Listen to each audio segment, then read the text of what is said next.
শরীয়তপুর আঞ্চলিক পাসপোর্ট অফিসে প্রতিনিয়ত হয়রানির শিকার হচ্ছেন পাসপোর্ট প্রত্যাশীরা। অফিসটি এখন দালাল সহ বিভিন্ন পেশাজীবী ও রাজনৈতিক প্রভাবে নিয়ন্ত্রিত হয় বলেও অভিযোগ উঠেছে। দায়িত্বরত কিছু কর্মকর্তা কৌশলে দালালির সাথে জড়িত বলে অভিযোগ সেবা প্রত্যাশীদের। অফিসকে ঘিরে রয়েছে কম্পিউটার দোকান ও এজেন্ট ব্যাংকিং। সেখানেও ফরম পূরণের আড়ালে চলছে রমরমা বাণিজ্য। সব জেনেও ব্যবস্থা নেয়নি আঞ্চলিক অফিস কর্তৃপক্ষ।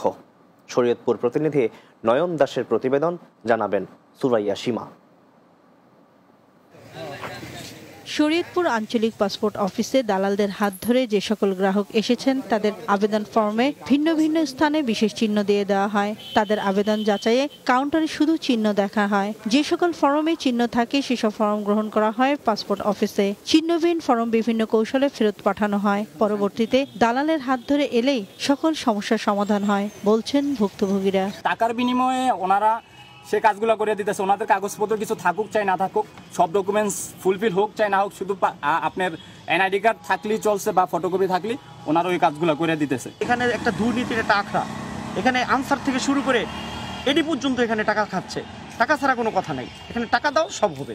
এই পাসপোর্ট অফিসে প্রতিদিন গড়ে শতাধিক ফাইল জমা হয়। এর মধ্যে দালালের মাধ্যমে ছাড়া ফাইল জমা দেয়া হলে হয়রানির শিকার হতে হয় সেবা প্রার্থীকে। প্রতিটি ফাইলে দালালকে দিতে হয় 2 থেকে 5,000 টাকা পর্যন্ত।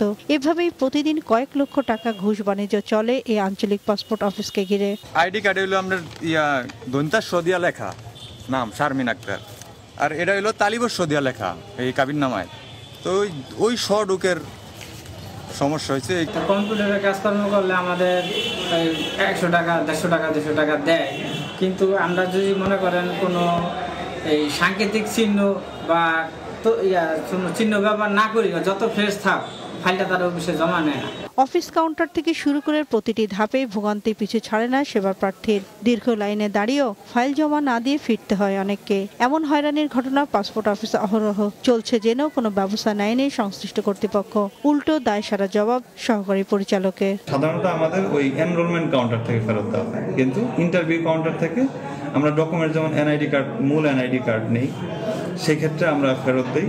অনেক ক্ষেত্রে যদি মূল এনআইডি কার্ড না থাকে বা মূল পাসপোর্ট না থাকে বলে যে এটা নিয়ে আসে। শরীয়তপুরের বেশিরভাগ মানুষ প্রবাসমুখী, তাই বিদেশ যাত্রায় পাসপোর্টের হয়রানি মুক্ত সেবা নিশ্চিতে ঊর্ধ্বতন কর্তৃপক্ষের যথাযথ হস্তক্ষেপ চেয়েছেন ভুক্তভোগীরা। Desk report, Bangla TV.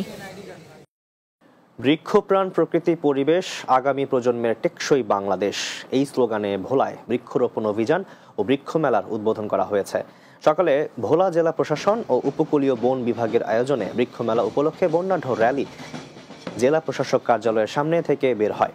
মেলার উদ্বোধন করেন স্থানীয় সরকার বিভাগের উপপরিচালক রাজীব আহমেদ। এতে উপকূলীয় বন বিভাগের বিভাগীয় বন কর্মকর্তা SM কায়সার ও জেলা মাধ্যমিক শিক্ষা অফিসার মাধব চন্দ্র দাস সহ অন্যান্যরা উপস্থিত ছিলেন।